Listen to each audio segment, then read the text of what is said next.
Hello. How is everybody? Hello. I think the lovely thing about starting with a smoking ceremony and a welcome to country and morning tea, a beautiful morning tea, is that we're all kind of here a little bit early.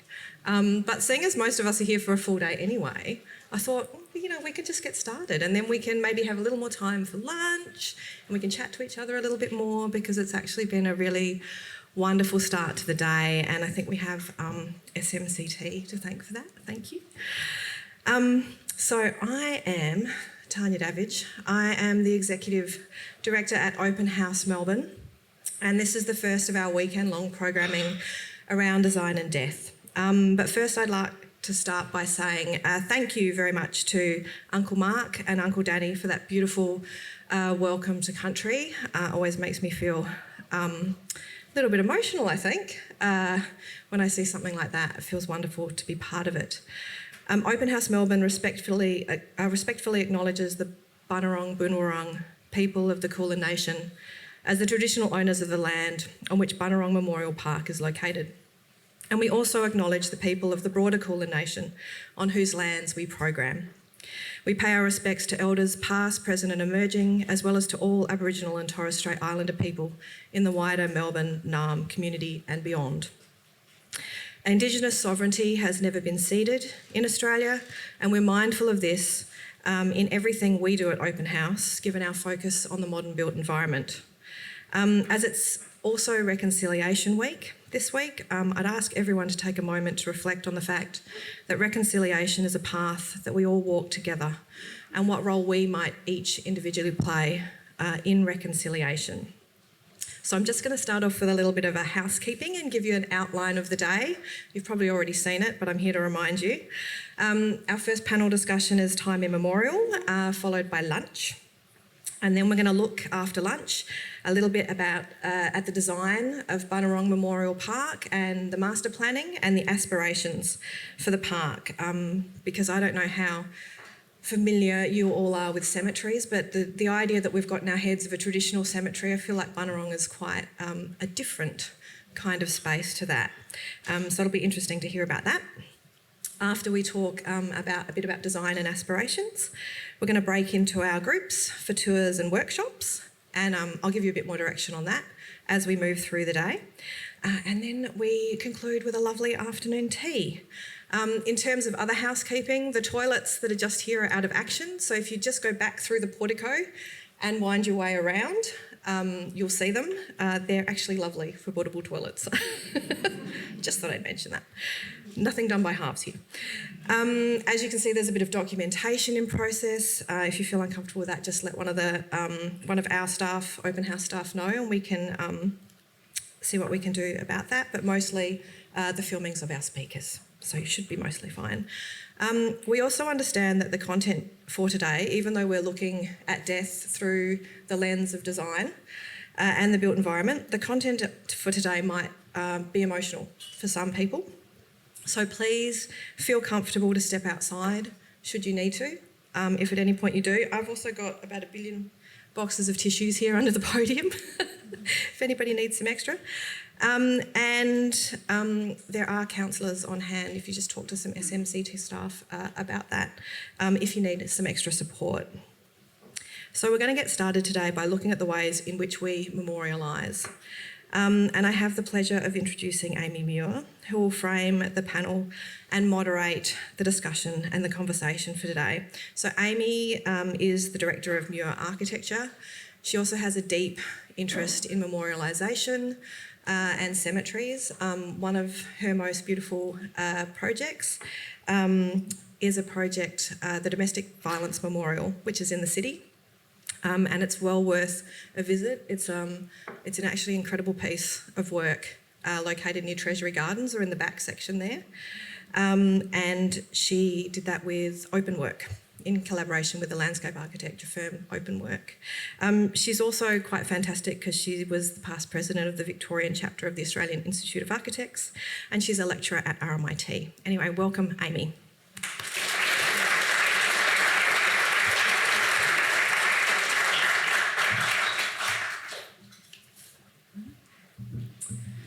Thank you, Tanya. And how lucky are we here to be here today? I think looking out, I always sort of talk about when we're in cemeteries or memorials or places that we're acknowledging things, that there's the opportunity to look beyond the speaker and to look beyond what we're meant to be focusing on. And this room does exactly that. And so this has been designed by BVN, and we're looking out towards the landscape designed by Aspect, which we're going to enjoy this afternoon, a more detailed tour of. Very lucky to be here today as well, moderating a discussion along with 3 other speakers. We've got Hayley West, who's an artist and death literacy advocate. And we've got Melissa King here, who is the founder of MIS and the president of that. And we're going to be hearing today about the Miscarriage Memorial that is recently being made, I should say, or that we're very lucky to have here. And then we've got Damian Ramondetta, who's the Chief Customer Officer at SMCT, who's going to be joining us as well, so that's great. To set the scene, I will provide a very broad and tiny little snippets to provide an overview of how we might understand memorialisation in different contexts and how this has evolved over time. Part infrastructure, part civic, grounded within landscape. Memorialisation is highly complex, and I think we all can understand that. It needs to balance the individual whilst providing for the collective, and founded providing support for those grieving, holding a place for memories and acknowledgement. Mid the uneasy wanderings of Paleolithic man, the dead were the first to have a permanent dwelling, a cave-in, a mound marked by a cane, and a collective burrow. Though food gathering and hunting do not encourage the permanent occupation of a single site, the dead at least claim that privilege. The city of the dead antedates the city of the living. As we move through time, scale and monumentality of memorialisation was avert. Robust structures defined as monuments on the landscape, markers of significance for one, not many. While the overcrowding of the church grounds, the cemetery as we know it, was defined as its own entity, providing segregation but acknowledgement of many belief systems, a connection to landscape, a grid embedded within the garden, hierarchy defined by the individual within the greater collective. Over time, varying belief systems and rituals have resulted in varying structures to house the dead. The mausoleum hierarchy defined by the position within the wall. With time, the structure fills and the garden provides shade. Architecture and landscape read as one. A crematorium defined as a place of sheltered congregation amongst the densely planted forest. The role of landscape integral to our understanding of support, nurturing, dappled light, a connection to place. A memorial park where the graves and the memorial plaques housed within rooms defined by low-lying hedges filled with trees. With time, the cemetery infrastructure becomes subservient to the landscape. These are spaces for the individual within the collective. And then the memorial, as we now define it as a space, object that commemorates the line in the sand. This sits separate to our understanding of the cemetery. Typically embedded within our city streets and gardens, they stand acknowledging past circumstances and those who have died as a result. They advocate for change. They define a collective grief, inclusive, free of hierarchy, egalitarian, education. And the smoking ceremony is fast becoming part of our cultural acknowledgement of the traditional custodians of the land on which we stand. This is incredibly important. It is an invitation, generous, the ashes remaining, defining a time and a place. And thank you again to Uncle Mark and Uncle Danny for today's generosity in sharing your knowledge with us all. And that extraordinary sound that is made by the didgeridoo is just, I think it gets me every time. And as we meet here today to discuss the acknowledged Bunurong's incorporation of the Miscarriage Memorial into its grounds, we're able to understand the potency of the role of the memorial can play in the evolution of our society and our communities at large. A place for the individual, a place for the collective, spaces of expansion and contraction, memorials in motion, provide spaces for pausing, reflection, solace, advocating for a voice, for change, time. Thank you. I'll invite Hayley West up to introduce herself and to describe her art practice. Thank you, Hayley.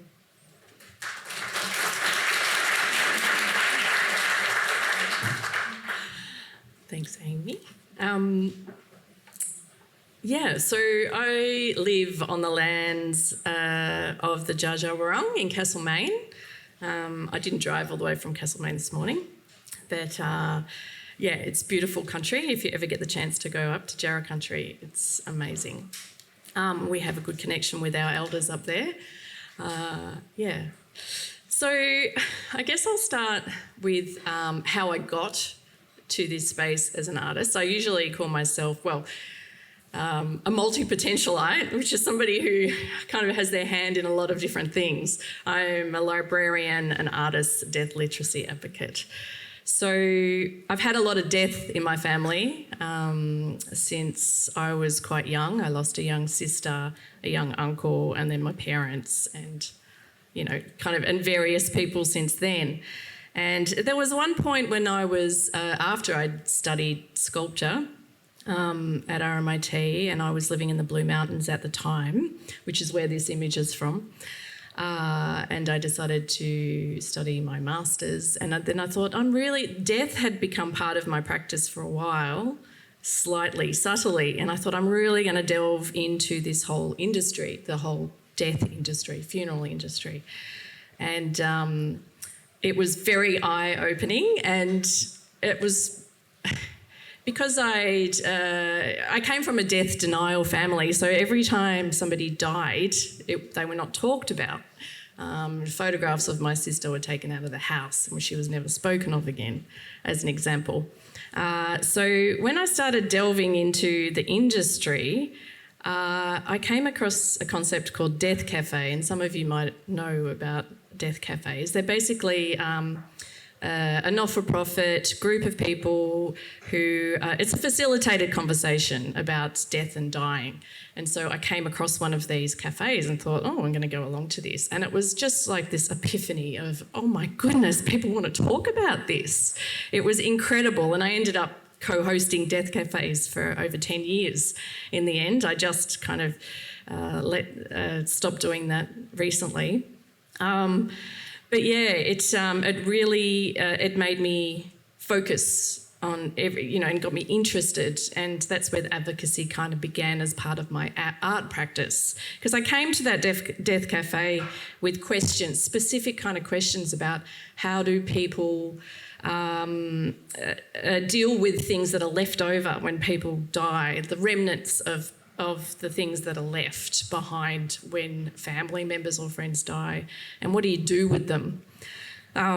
So one of the artworks that I did when I was in the Blue Mountains, I just moved from Darwin as well, and so I made a video work with my daughter, who was 3 or 4 at the time, and she's wrapping me in these sarongs that I'd collected from Darwin and Asia, where we travelled a lot.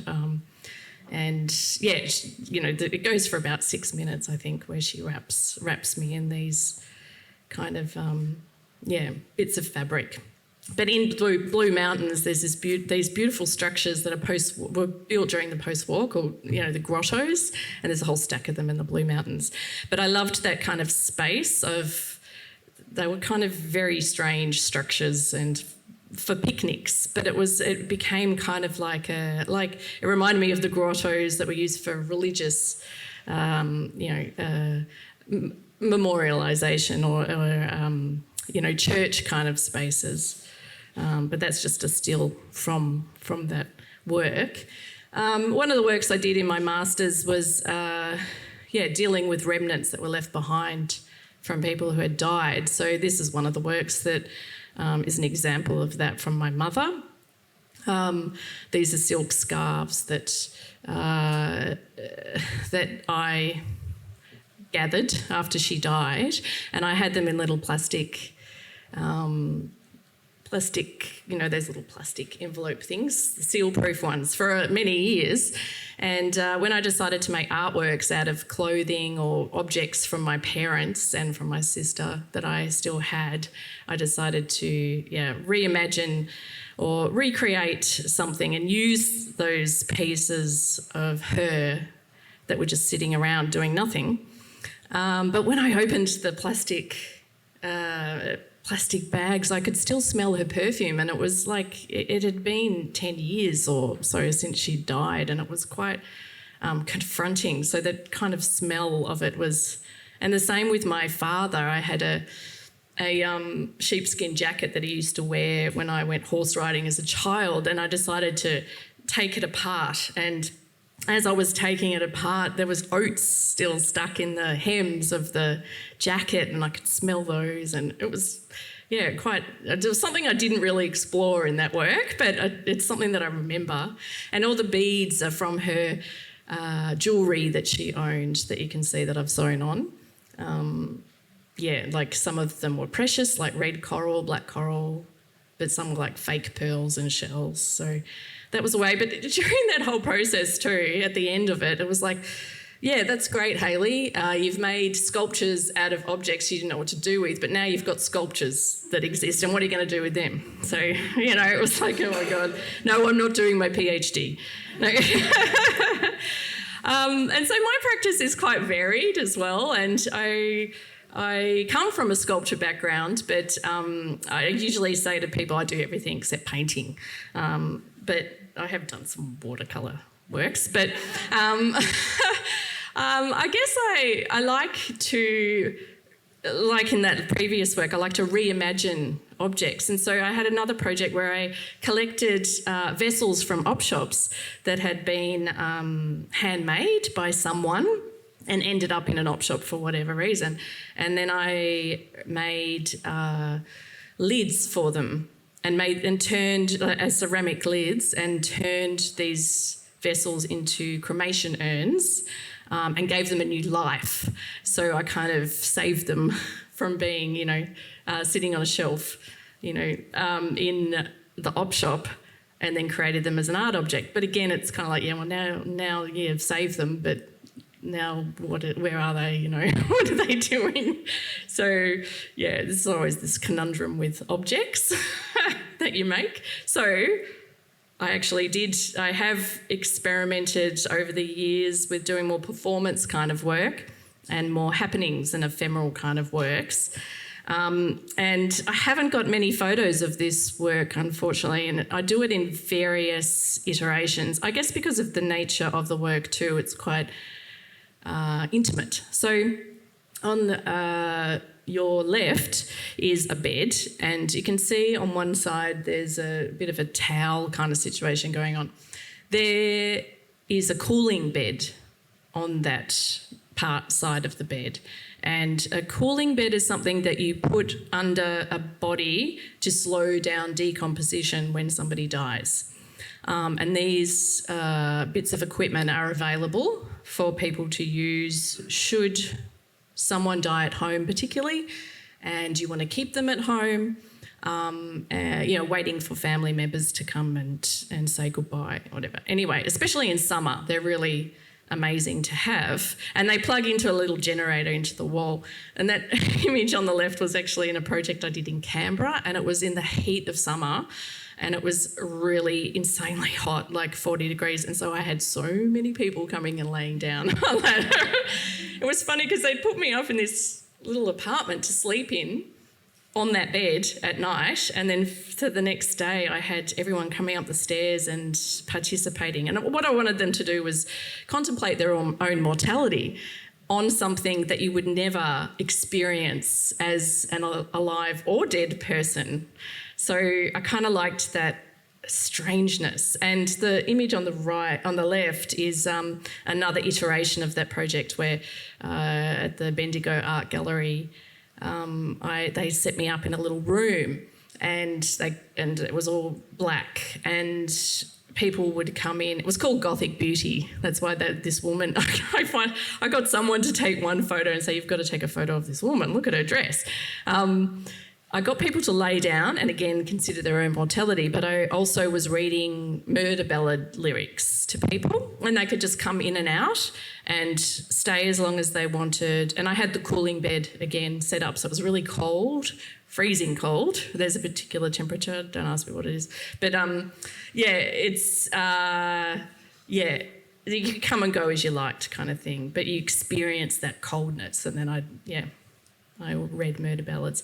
So I've done that in a couple of variations, and at the moment I'm thinking about doing it with using that piece of equipment as a sound element somehow. Because when I grow up I want to be a doom metal vocalist. So that's one thing I'm working on.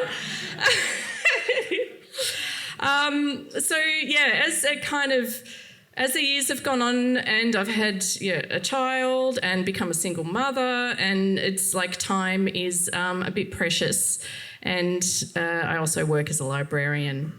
But at one point I had this space, and it was a studio, and it was fantastic. It was great. It was in Castlemaine. It was at the Mill Complex. And what I loved about it was that this is, I think, when I was working on the ceramic works, people could just come in and out as they pleased, because it's a place where makers and people make work and sell it. But of course mine was an advocacy space, so it wasn't very financially viable. But people could come in and they'd see a wicker coffin straight away, and then they go, oh, what have I walked into? And I'd sell other people's artworks and had it as my studio. But it became this real advocacy space with random people coming in, and often people would come in and with their children and then realise where they were and kind of back out again, or not very often, but it was a great space for tourists to come in, and it was awesome. And I did various projects, like you can't really see in the slide, but I had an ongoing project where I got people to write names of somebody who had died or a pet who had died on the concrete floor, and it became this huge collective memorial on the floor, and the kids just loved it. So that was one way to engage families and keep them in the space and not scare them too much. And this is a work that I did it for an indoor gallery, but then it became part of Castlemaine Festival, where I put it on this island. For 8 months I collected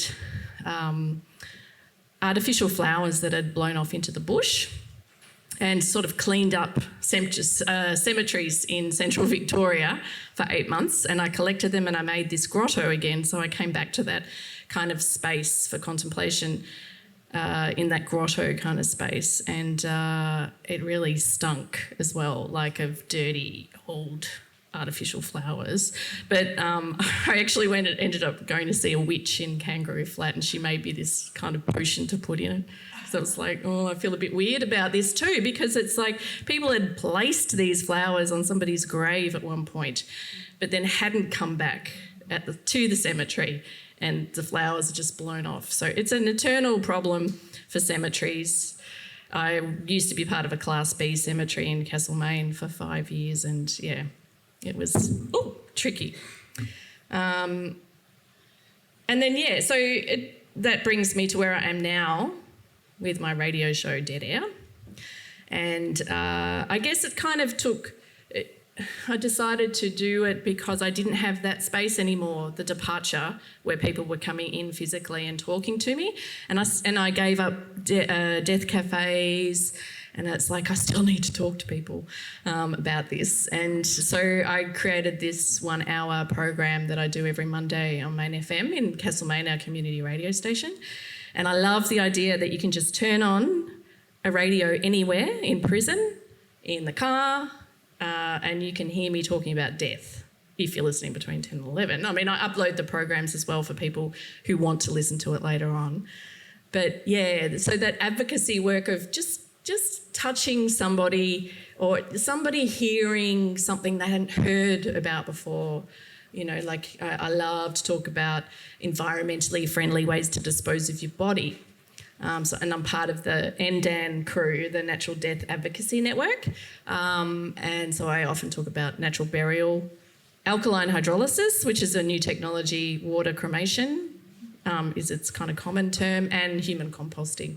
They're my 3 favourite things to talk about.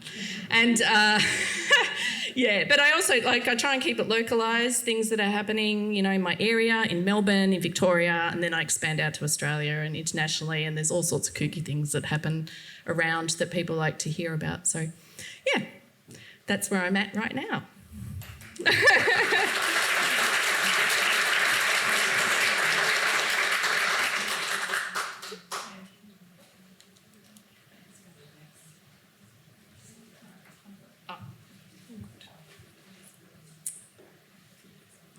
And thank you so much, Hayley. That was fantastic. Really, really great. We've now got Melissa King, who's going to speak to the work and advocacy that she's been doing around miscarriage, particularly with the establishment of MIS. Thank you, Melissa.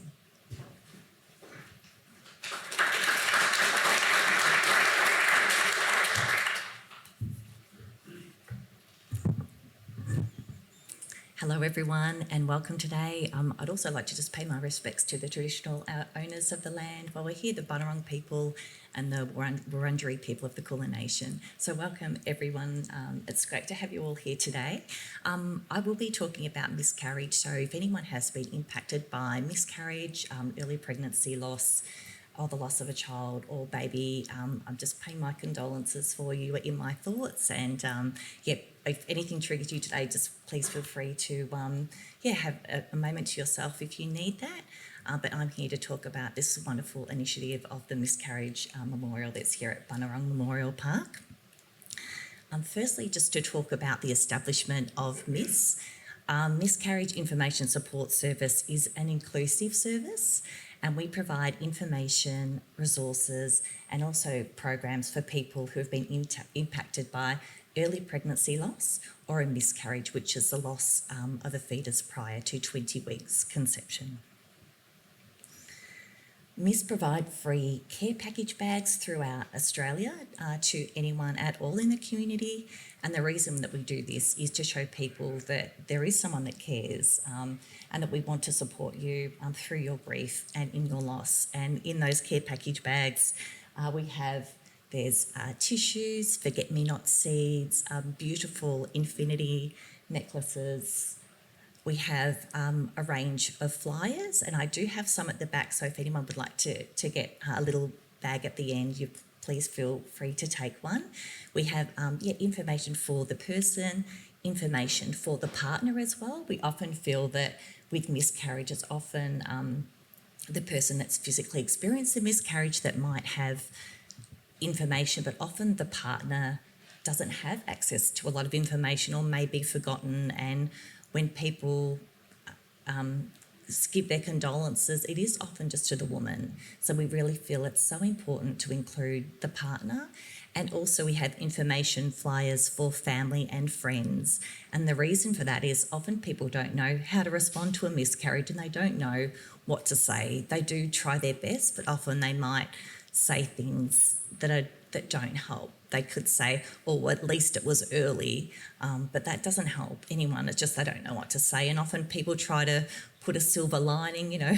I think back historically, people always tried to put a lightning on the end like it was for the best. But for miscarriage, it doing that, it just doesn't acknowledge the grief that people have gone through.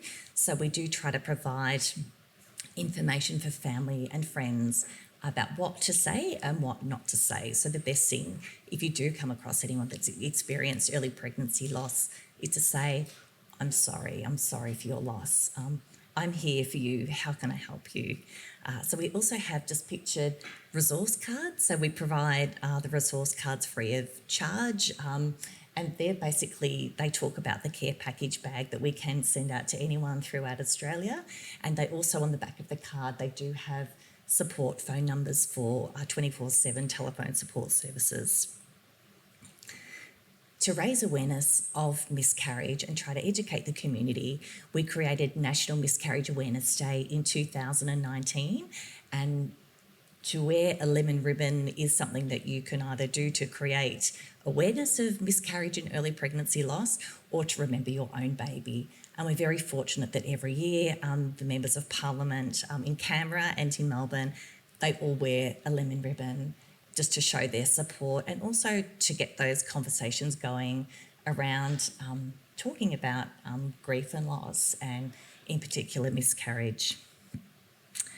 We are so fortunate that Chris Kruger, when he was the member for Dunkley, we put in an application for a heart. So this was to create a physical heart that we could have in the community, a place where people could go to actually remember their baby. And I'll talk more about the heart, but we were fortunate to have that in 2019. And what we did, it's called Forever in My Heart, and it contains 18 beautiful gemstones that surround the heart. And we approached Southern Metropolitan Cemeteries Trust, in particular here at Bunurong Memorial Park, about having a place that there would be a beautiful memorial that people could come to, that's inclusive, that would be open to anyone in the public, and would just hold a beautiful space for anyone grieving. Because for those of you who may have experienced this type of loss, there is no plaque or there is no memorial place. There's nowhere to go on Mother's Day or Father's Day, Easter, any of the holidays or special times, and particularly on the anniversary of your loss or the anniversary of the birth date.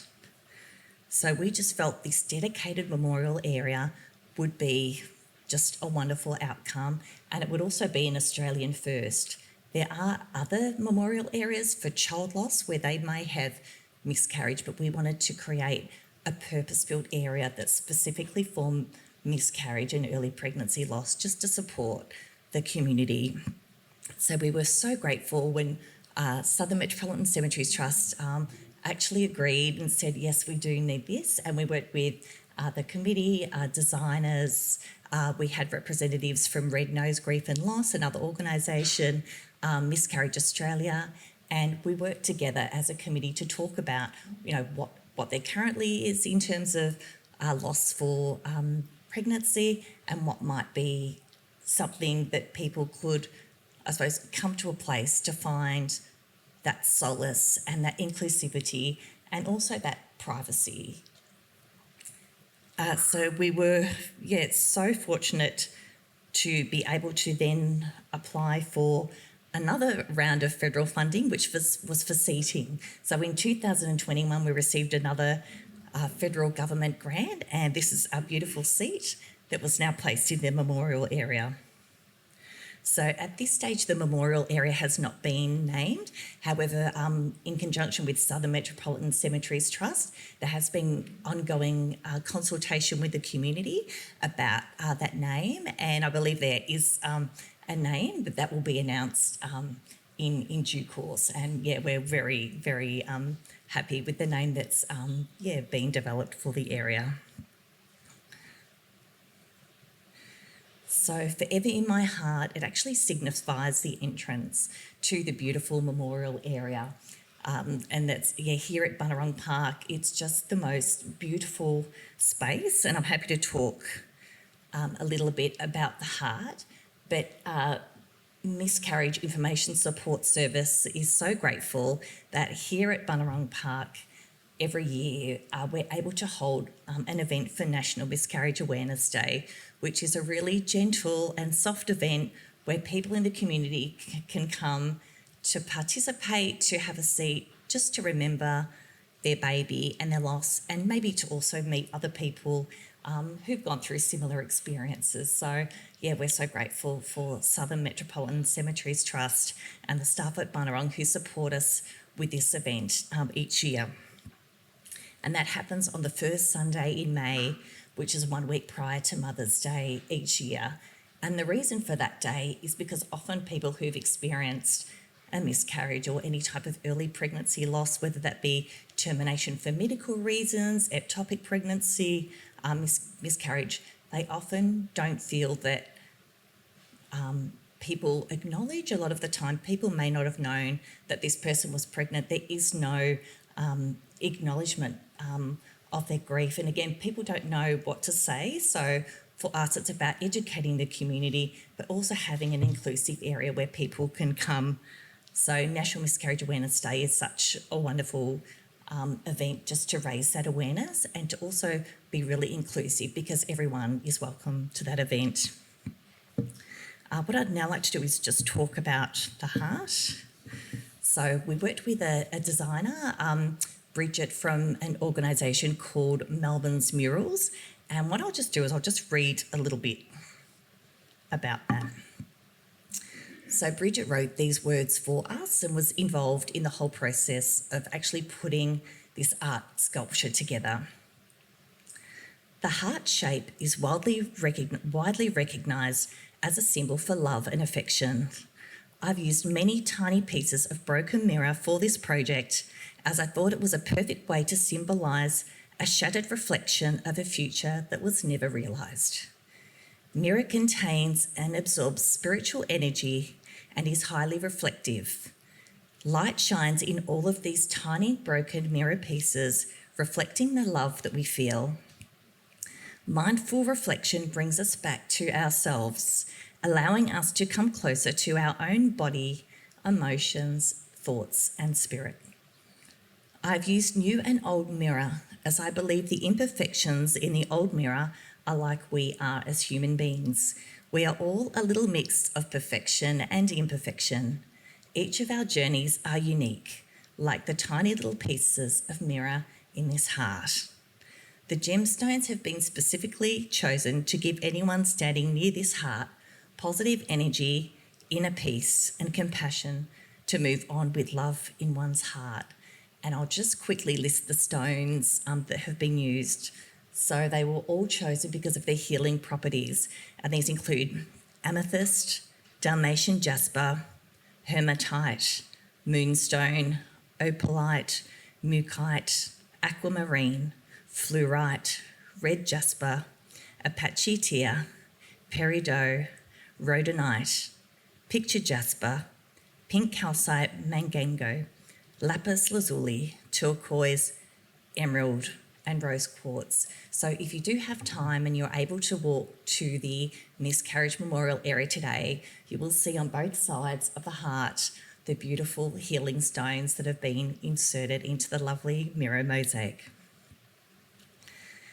If you would like more information about Miscarriage Information Support Service, there is some information at the back of the room there. If anyone would like one of the care package bags, we'd be so grateful to send those out to you. And thank you so much for having us here. We're just really so honoured to be involved with this discussion, and happy to answer any questions. Thank you.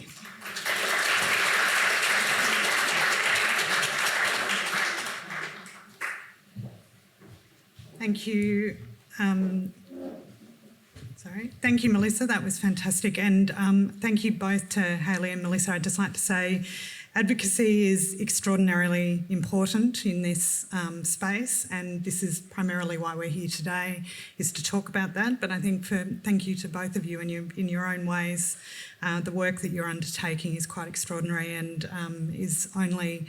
it is something that is giving to everyone, which is very important. So thank you. I'm now going to invite up to the stage Hayley, Melissa and Damian so that we can have a little discussion. Thank you.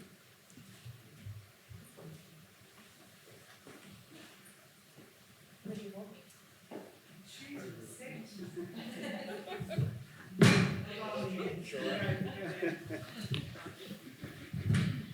if you like some water. Yeah, yeah.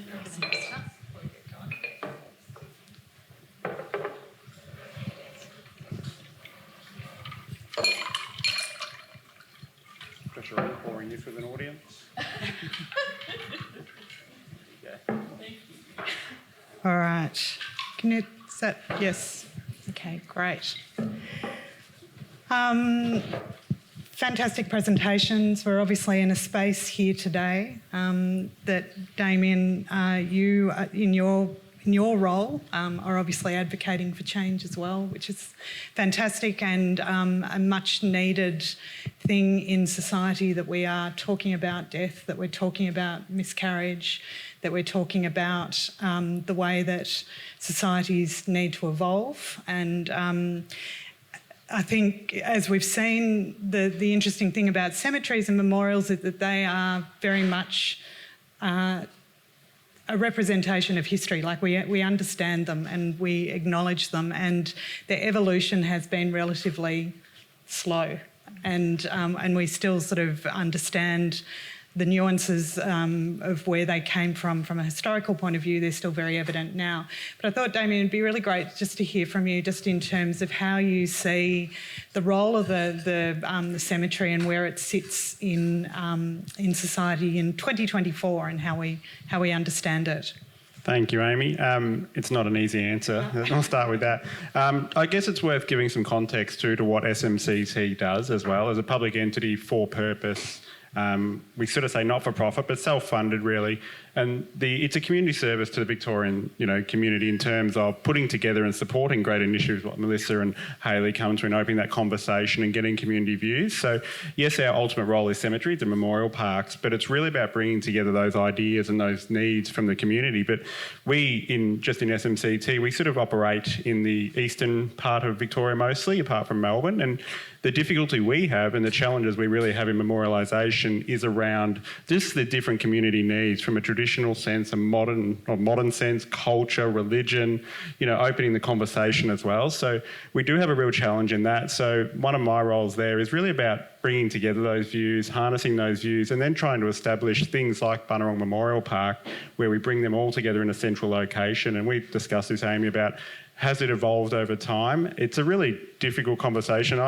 When I've been in the industry now for 2 years, and I come with my own story as well, it's worth giving that background that I am linked to cemeteries, losing my wife 3 years ago.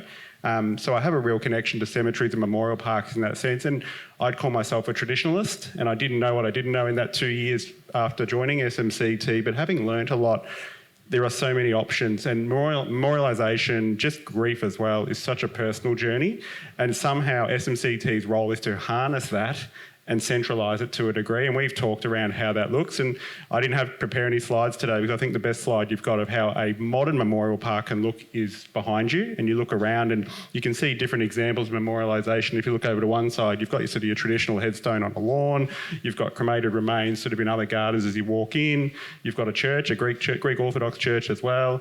You've got so much variety in one place, but I think that will evolve over time. And on the last bit is that we've got traditional cemeteries that SMCT has to look after as well, and they're the real challenge. So traditional memorialisation was, as we saw in those slides, around it was gridded, it was granite, it was stone, it was rows and just row of memorials, and very individualised. And I think that's something that we're seeing evolve over time as well through things like the Miss Memorial and so forth. So we're really trying to understand what that looks like for the community, and our role in summarising that in a sort of long-winded way is really around support and harnessing that. Yeah, I think, that idea of the community and understanding that the role of the cemetery has within supporting the evolution of society as well, and the evolution of communities, and how that can really harness that. I think that's what's so interesting about, obviously, SMCT engaging with MIS and allowing for the notion of what a memorial, we understand what a memorial can be, to become part of the infrastructure and the language of what a cemetery is going to be, and sort of acknowledging that this, you know, obviously has happened in different ways historically.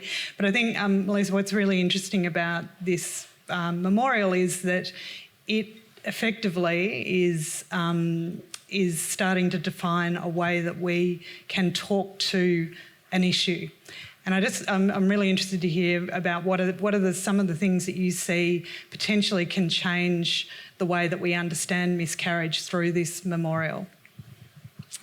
I think traditionally with miscarriage, the loss is a type of disenfranchised grief in which we sometimes feel that our grief is not recognised and therefore it's not valid. So for any person that's been impacted by early pregnancy loss, it is a real loss. It is a real grief process. It's the loss of hopes and dreams for your unborn baby who's not here. So there's so many milestones that they miss. But what this memorial area does is it gives an opportunity for people to come to remember their baby. It gives them an opportunity where they can come and grieve their loss. And it's such a beautiful, natural area. And it is open to everyone. It's inclusive for everyone. I know for my husband, he said, I'm just so happy that I've actually got a place to come. I could actually come here, which is just, it means so much, because often at MIS, the majority of people that we deal with are women, the ones who've experienced a physical loss, but it's just so important to remember our partners and to give them, and anyone in the community, because it is a public memorial area, anyone can come. It's just a beautiful space. We're so grateful. Just on that, I think seeing children interact with cemeteries as well, and this is obviously a very important part of how they evolve. The role of education in the memorial, I think, is obviously a very important one. And Damian, I'm just, interested in terms of how we sort of understand the role of children within the cemetery and how that's considered. Yeah, I think it's a good point. I was going to jump in on that around we're sort of starting to use themes of open the conversation in sort of many areas of what we're doing in trying to not promote is not the right word, but open that conversation around, death, dying, memorialisation to a degree, to start that conversation early, because it helps us help the community in a sense of planning and so forth. But children, for example, are really interesting because, and like other cultures actually, they don't really talk about death, don't consider death as part of their sort of what they, their DNA. When you're a young kid, you don't even think about it. But as you grow up, if something happens, you do start thinking about it. But you'll see through Bunurong, for example, that's why we're trying to demystify a lot of the memorial parks too. So you'll see the play equipment. We've got it here. We've got it at Springvale. We have barbecues here as well, and you'll see that SMCT is doing a lot of work around their new site as well out at Harkness, and trying to, I guess, go away from what you would call traditional in that sense. It's a very fine and delicate balance, because you do have to service a community, but really opening it up to a space, and a space for, whilst reflecting, you can enjoy the space, you can come and spend a Mother's Day or Father's Day and do something a bit more than just sitting, at the memorial side and sort of reflecting. You can actually do a bit more than that, and the kids will actually not be avoiding that space. They'll wanting to come to that space as well. And it's a really, it's a way forward essentially for these sort of parks to really demystify what it's about. And, back to Hayley's advocacy as well, it's really about opening that conversation, not just with adults and not just, with traditions and cultures, but kids especially as well. I think it's really important for the future. Yeah, because I think, your work is so articulate, Hayley. It's incredibly beautiful. But I think the thing that's really interesting about it is that it's so familiar as well. Like it's and that play of, the relationship that people can immediately set up with your work, and then to understand that it's dealing with something that we may not necessarily want to talk about, I think is incredibly powerful. Can you, once again, while you're talking about how the children come in and inscribe on the floor those that they've lost, and it might be a cat, or it might be a mother, or it might be a grandmother, and just, those sort of relationships that start to build as a result of of that? Yeah, I think there are points in a child's growing up where they do kind of question life and death, and I think, yeah, there's ways by engaging artists actually in spaces like Bridget's work. I think those kind of works not only beautiful for adults to interact with, but children really pick up on those kind of little signals that this is something that's catching my eye and something that's approachable. And I guess it's the way that you provide something for a child to kind of question as well. And I just think art and books are really great. And it's like, I've been working in this kind of advocacy space for 15 years, and I can see even in media how different it's changed, but also particularly with books and education for children. Storybooks about death that were, there was nothing like that when I was a child, but now there are a whole lot of literature for children, but also spaces. And I think cemeteries, are going through a bit of a real change at the moment, like especially in the last few years, where, often you would talk to people about visiting cemeteries, and they often, either bury or inter ashes, and that's the last that they ever go into a cemetery. But I think the cemeteries are realising that, and want to, you can see it with the work that's being done, bring people into these spaces, but moving away from those kind of traditional or conventional ways that, of just laying somebody to rest. I always imagine cemeteries as for me, they're like spaces, like little cities in themselves. But yeah, opening those spaces for engagement, and I think natural burial is one of the ways where it's kind of changing a little bit from the traditional headstones and marking of places, and it also opens up the land for other uses like dog walking or play equipment, or not that you'd put play equipment on top of where somebody's buried, but picnics and where families and children are engaging. And yeah, it's not so much about this structured kind of way of marking somebody. And memorial spaces are so interesting that way too, because there's not a particular place where somebody is laid, or it's actually a more about the collective, the community engagement. Yeah, and children are so much part of that. Yeah. But yeah, I guess being a mother and having had a mother and a family and being around children, I guess my artwork kind of is always considering that as the way that a child can walk up to an artwork and immediately engage with it, I think is a really important aspect to consider.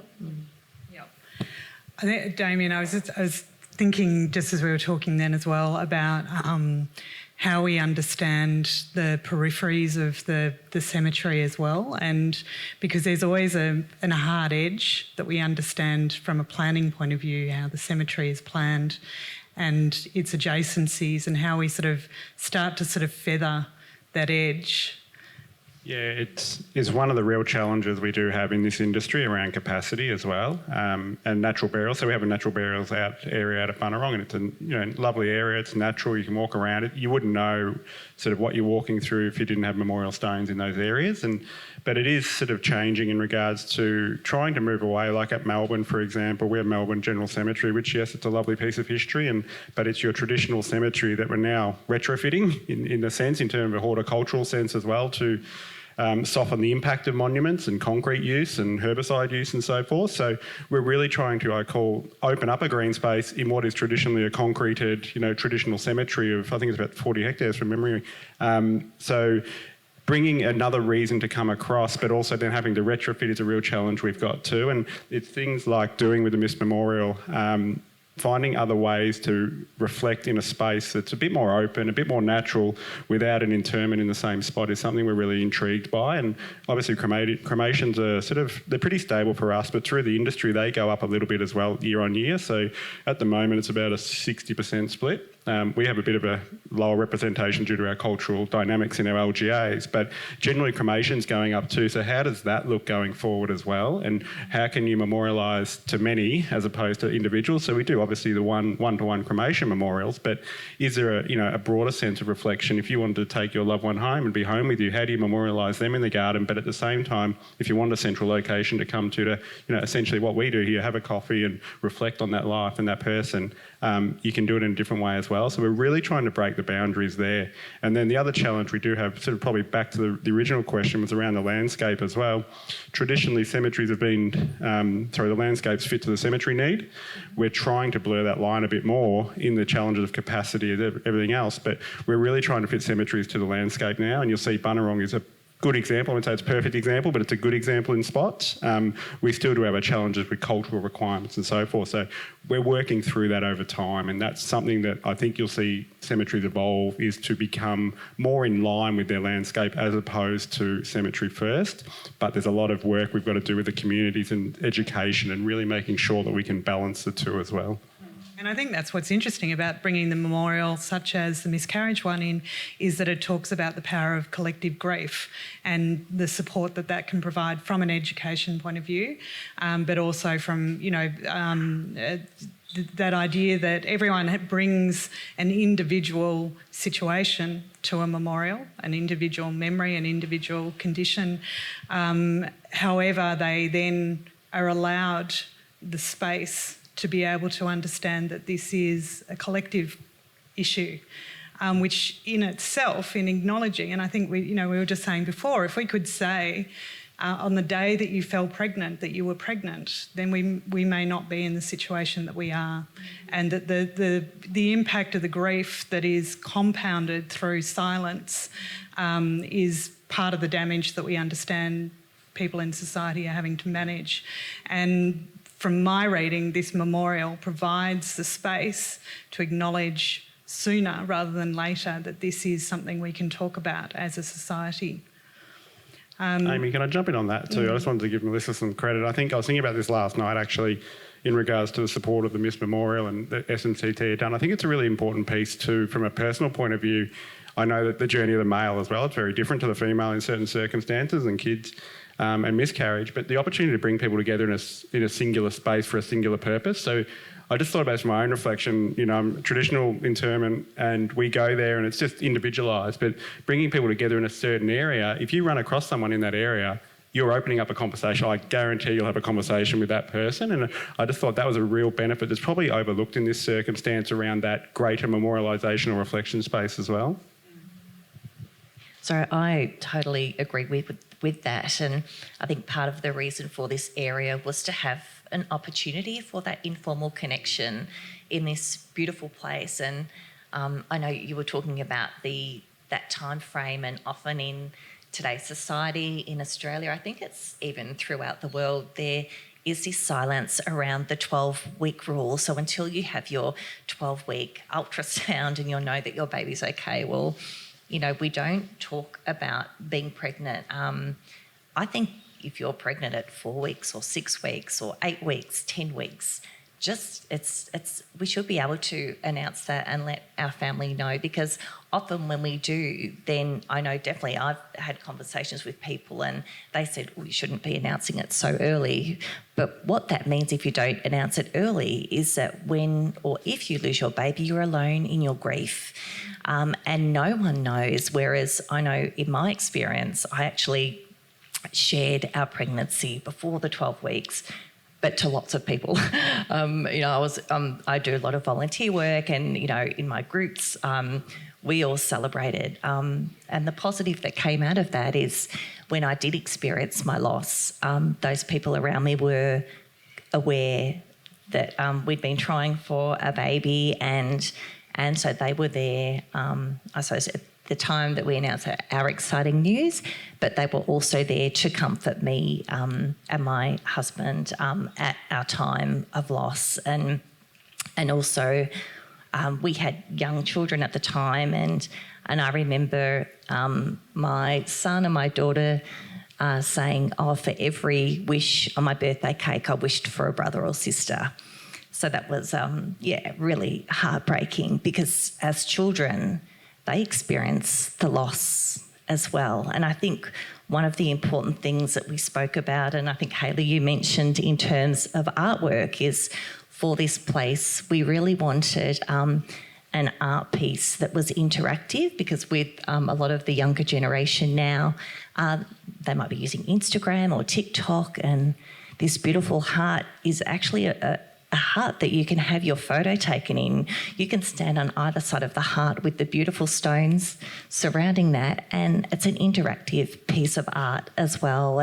We want everyone to come together, so it's totally fine if children want to have their photo taken in the heart, or adults want to have their photo taken in the heart. It can be a place where people can create a memory, and as you talked about, this opportunity for this informal connection, because people can go there whenever they choose, and if they do choose to go to the area and there are other people in this space, that's totally okay, because we're all coming to this place for the same reason. It's an inclusive space for individuals, but as you said, for the wider collective, everyone is welcome. And we are looking at the moment, we've been discussing what type of token that may be evolved in this place, and there are beautiful options of, I would almost call it art, where tokens can be placed, but we're still working out what that will look like at the end. But also, if you can have a token in this area, there may also be an option for the same token to be purchased, and you can actually take that token home. So if you do have a place at home, you can have one here in the area, but also a token that you can take home if you might have a space at home, or however you want to use that token. So it's about carrying, that maybe giving if you do have children, or if your partner wants to carry them, but it's just about extending that grief, and the most important thing was having a connection to the space. Oh, I was just going to say, it's interesting with the interactive art in this kind of grief space. Like, I was looking recently at a work that's in Canberra by Alex Seaton, and he created these huge kind of marble sculptures for suicide, for ex-army suicide, ex-servicemen. And one of the interactive things about that work is that he wants people to touch them and rub them, and like over time, like they will change from, so it's very subtle, but it's kind of another grief space that is a little bit interactive, that's quite beautiful. And he also chose marble that's not quite right, that got rejected for monuments, which I thought was quite interesting. But yeah, I think that there's some similarities in language and ideas about around talking about suicide, like there is with miscarriage as well. And I think the communities are kind of coming to grips with suicide and being able to talk about suicide a little more. And I hope that with miscarriage the same thing happens. Like, even with the language around it, we don't say somebody's committed suicide anymore. You say they've died by suicide, because it's not against the law anymore. And it's a similar kind of thing with that 12 weeks. Yeah, it was a doctor that was telling us, don't say anything, until 12 weeks at least. It's like, well, actually, it's, so it's around those concepts. It's interesting with language as well, how those concepts change. Yeah, language is fascinating, I think, just in terms of how we understand, because language can be a trigger as well. It can, so it's something that inherently sort of carries its own thing and its own baggage in a way. We're sort of getting towards the end, but I was really keen to talk about your Dead Air and the radio program And just sort of, I think, you know, as you said before and acknowledged before, the radio is such an extraordinary medium. And, you know, it's incredibly egalitarian and it provides for all effectively. But I was interested, because it started in 2021, I was interested to hear if you had observed any sort of changes or shifts as a result of those conversations happening around death. Yeah, I definitely have, although I'd have to say it's in my own community. I mean, I've always been the deathy in the community anyway, that people come to on the street or in the supermarket and go, oh, what do I do, you know? But now when I meet people, or even when I'm in Melbourne at various events, it's like people will come up to me and say, oh, I heard something you talked about and it really helped with my own situation, or I was able to say to, you know, my relative, you know, who you know, wanted to die at home, that yes, you can do that. Like, you know, just those little bits of information that are starting to filter through a little bit. Yeah, I think, you know, it's the only live radio show about death in Australia. And I periodically kind of check that with the Community Broadcasting Association, but I like to kind of spruik that, because it's just the fact that, like I said earlier, somebody can tune in and just, you know, everybody is so online at the, you know, now. You can listen to podcasts, music, everything on demand.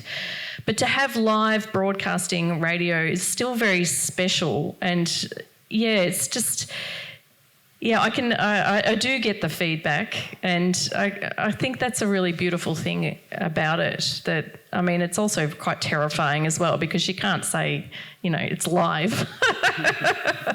But it's slowly. But I think also with death cafes, when I was co-hosting death cafes, it was the same kind of thing. It's that advocacy. You know, I was there just to kind of, I know a little bit about everything to do in the death industry. So, you know, it depended who came to these events. You know, sometimes it was a bunch of nurses who'd come along, so it was a more medicalised kind of conversation.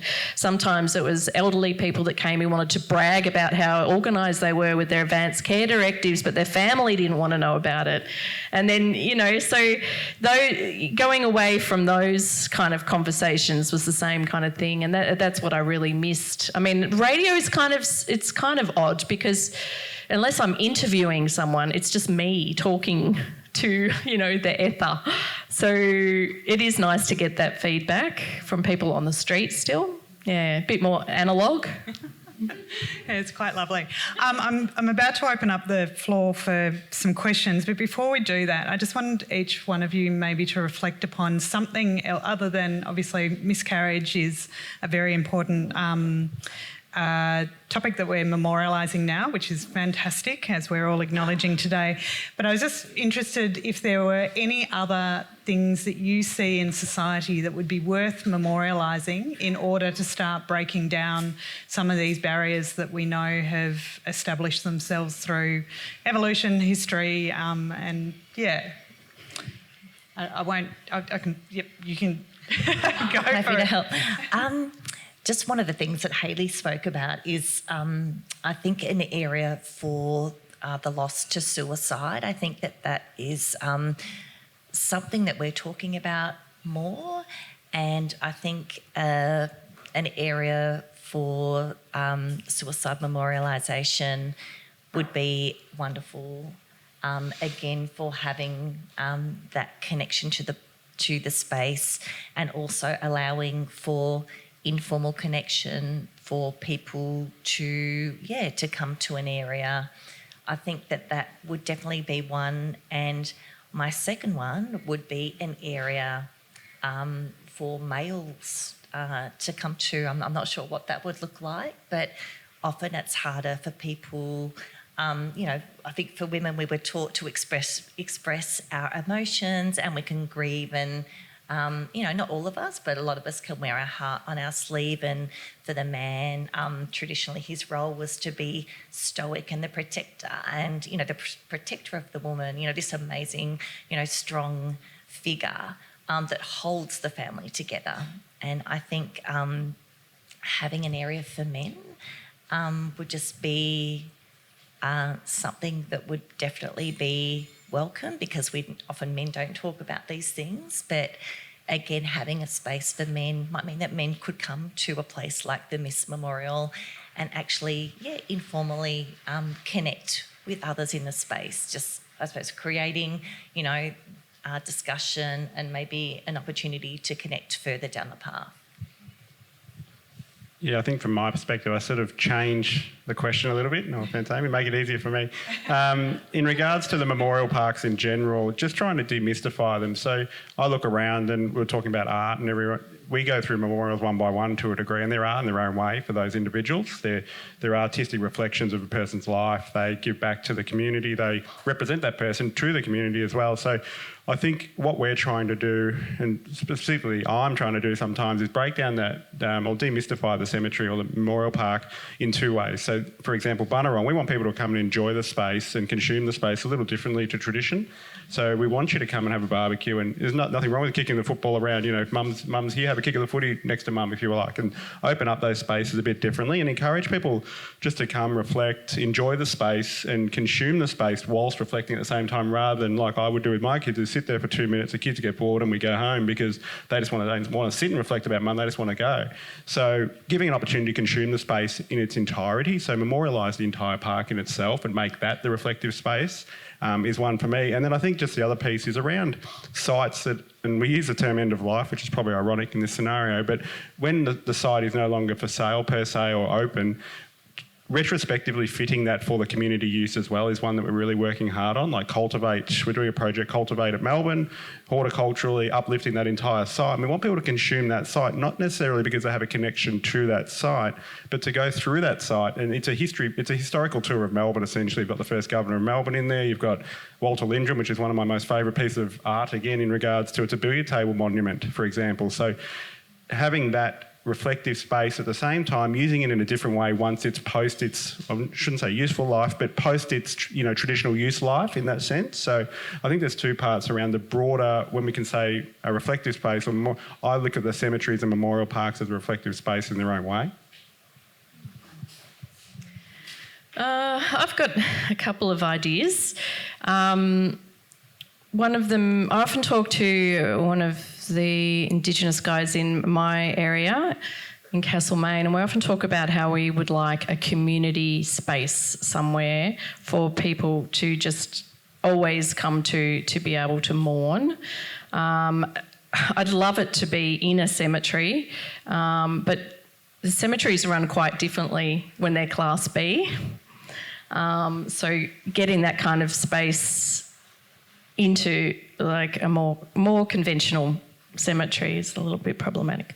But also we're always imagining like the eternal flame. We want an eternal flame somewhere, but living in bushfire prone area, that's never going to happen.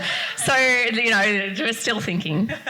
The other one is for LGBTQI community. I think there's a real need for them, besides protest, for them to be able to come together or to have some mark in cemeteries and some way that they can commemorate a lot of the deaths that happen that are under the radar, or for whether that happens, a lot of it is suppressed,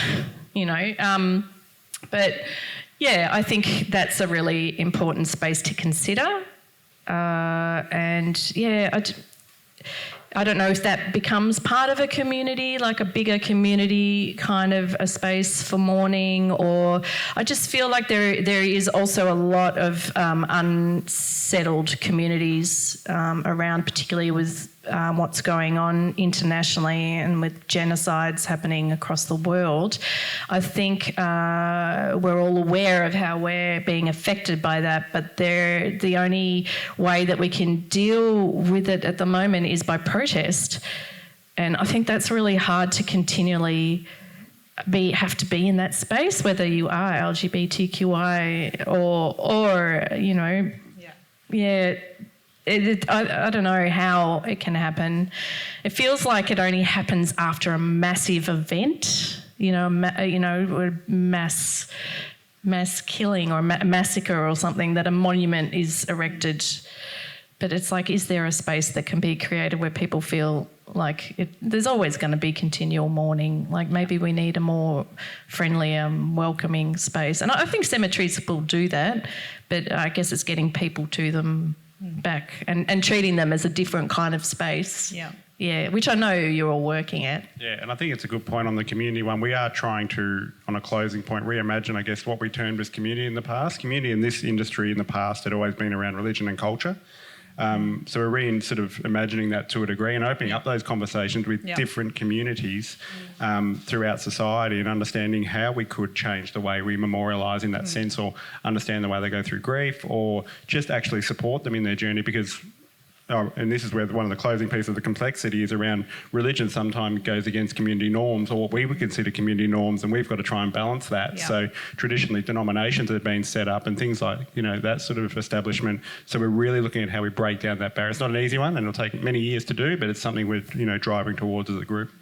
I think it's including people on boards and making sure they're diverse, in those kind of, conversations that happen higher up. I'm just going to... Has anyone got any questions? Excellent. Have we got any mics or...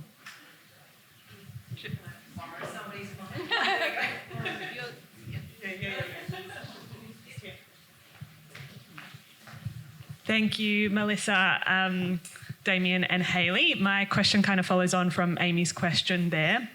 If there is a community group or a burial practice that isn't currently represented, what is the best kind of process to go about creating the space within the cemetery? As Hayley's kind of just mentioned, is there a process that you would recommend to undertake to kind of pitch for the space, particularly with all the congestion that there is in cemeteries? Yeah, absolutely. Good question. And absolutely. Look, we, as Hayley said, we operate a little different to the Class B, so we have the resourcing. So we have a lovely, great community engagement team. So we always just say reach out. If you've got ideas, you've got thoughts and you want a community supported, we absolutely say reach out. So we have a community engagement team. We also have a community advisory committee, and we obviously have trustees as well that run or oversee the business as well. So absolutely, just reach out, and that can be a simple phone call to our contact centre and start that conversation and really get it rolling from there. So that's how I think pretty much the best ideas start. Melissa can probably attest to some of that, and we've had other areas that come out just from a literal conversation of walking around the grounds back in the day. So historically, I think it was our Centre for Care and Wellbeing that opened up a while ago. That actually came from a conversation with one of our ground staff who brought it to light. So just bringing the need to light is something that starts that, and we get going from there. So absolutely, please bring it if you've got an idea. Yeah, any other questions?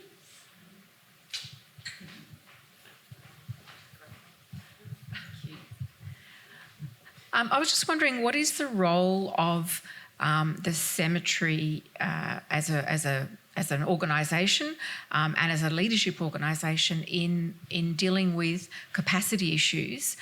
One of the things we've spoken about here is sort of thematic memorials, maybe as well as, or maybe as opposed to individual memorials, and also, of course, the sustainability idea of different options for ways to bury a body apart from cremation. So what is the role and responsibility of cemeteries? Good question. It's probably one I could talk for hours on. But the role of the cemetery, or especially a cemetery trust like ourselves, is to lead that conversation and really drive that conversation through our trustees and our community advisory committee. But we do have a real complexity around that balance of environment, traditions, culture, and moving forward in evolution. So things we talked about before around alkaline hydrolysis, natural burial, human composting, we're absolutely investigating. We're also looking at environmental commitments. We've got Nina talking later, I think, around environment too, and that's a real challenge for us. So We balance the community needs, wants, cultural requirements, capacity. So we are looking at ways to better use our land. Vertical space is one thing. We go to burial depths of 3 normally. Could we go deeper? Potentially. Do we ask people to use 3? No, we don't. Tenure's been a very topic, conversation of sort of in the news lately around tenure. They do that in New South Wales. Environment, crematoriums as well. We actually do a lot of work around our crematoriums and making sure they're more efficient. They're not great for the environment, as you can imagine. So it's a big conversation that we're barreling up into our strategic plan that's going forward as well around not just getting more land, it's a better and efficient use of land as well. So, and that goes into those challenges around, we love reflective and open and natural spaces, but sometimes they work against capacity as well. So really trying to balance that. And SMCT is working very closely with all the other Class A's especially, and leading some of the Class B's through it in regards to what the future of this industry looks like. And we work on not 5-year cycles, which would be lovely in a commercial sense. We're working in 25 and 50-year cycles to understand what the impact is so we don't have to retrofit like we have at older sites as well. So it's a great question. Like I said, it's probably the next topic of conversation we could have. It's really difficult as well with state by state because legislation is so different and governments are, they don't want to go and just change one thing in legislation. You have to wait for multiple things to be brought to the table. And Victoria is a little bit behind with, there's some states that can introduce new technologies because of the legislation that exists, but Victoria's is written in a way where it's fire cremation, or I can't remember exactly what it is, but it's really difficult to introduce new technologies with the standing legislation. So it's going to take a lot of lobbying, and it's different. The territories, ACT and NT, are very different from state governments as well. So unfortunately, we don't have a federal rule about these new technologies being introduced, so cemeteries have a really hard, they can have the foresight and the discussions, and of course that goes with anything, but it's always going to be a bit of a struggle until there's somebody in government who's really interested, and then they'll make it happen. Yeah, and I think we've got a quick role to play in that in terms of that advocacy piece over time. It's a slow evolution, and I think the Act and the government in general, it sort of summarises death at the moment and memorialisation in regards to it's not talked about, it doesn't want to be talked about, and it doesn't win votes. It's like, It's not sexy. Exactly. It's not infrastructure, it's not a new hospital, but it's something that, we encourage the community to start those conversations, but the community have thoughts on what they look like too. So it's a really complex situation in that sense as well. I'm interested. Nothing's been discussed about accessibility. So there's a very, very big community of the deaf and disabled, and you go to a traditional funeral, like there's no closed caption, there's no audio described, and you go to, like, how far do you have to walk to get here today? And we're an ageing... so I'd be interested to know how you're working with that complex issue. Yeah, it's a good question, and we are absolutely. Lucas, who heads up our governance team as well and our people team, is heading that up this year. So Disability Action Plan is something that we have to do under government guidelines, but it's something we want to do as well. Retrofitting traditional cemeteries is going to be a challenge. We have no doubt about that, but we'll work around in a hybrid model. Absolutely, signage is something we're going through at the moment as a bigger trust as well. Accessibility to certain areas of the cemetery, and actually setting up areas that are more accessible than others would be our first step to make sure that we can do that. But there is no excuse for modern cemeteries like Bunurong or Springvale where you don't have access to certain areas. So things like Disability Action Plan, and we're doing gender impact assessments and so forth around safety as well on that vein, we'll absolutely bring that to light, and a program of work will start on making sure that is considered going forward as well. I think it's a good question. Class B cemeteries are also aware of it, and there are grants that you can apply for to that will affect how. Yeah, although, there's things like open gutters or pathways to get to particular areas. There's small things that can be done, but I know in my own community, like, the cemeteries are aware that they need to do more and are trying to, address it. But it's a matter of applying for the grants, and it's all volunteer trusts, all the country cemeteries, the Class B ones, so, yeah. It's also the funeral parlours because it's so Anglo-Saxon, so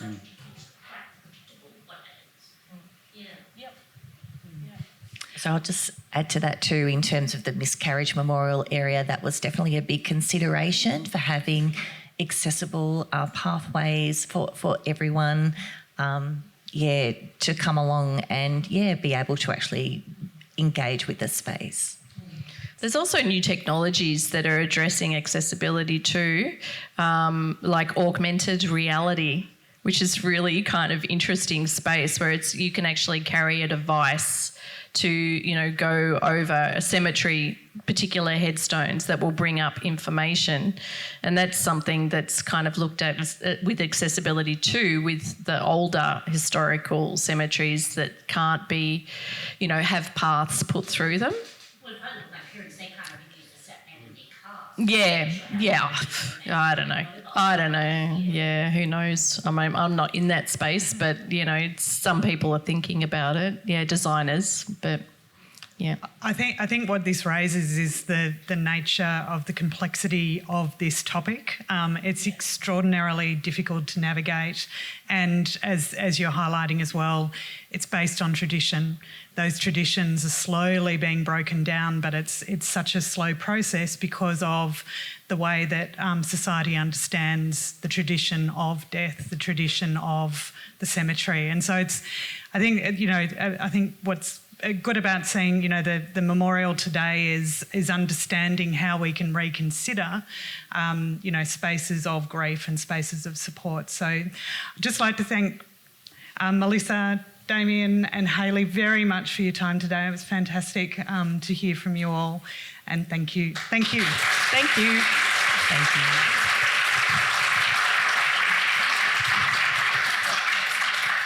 Thank you all. Thank you. The wonderful thing about spending an entire day here is that we have lunch and you can hit up the speakers with more questions if you've got more questions. What I would also like to say is that you can see how complicated this space is to work in terms of the relationship between community and the Cemeteries Trusts and the spaces that we're building and planning just in terms of our entire state. And we're hoping to unpack some more of that this afternoon and some more of that tomorrow. So we probably won't get through it all, but hopefully they'll be next year as well. Anyway, we now have lunch. You're welcome to eat lunch outside or inside here. You can grab it outside. And if you'd all come back in here by 1, that would be great, because then we can talk a little bit more about the design of Bunurong. Thank you.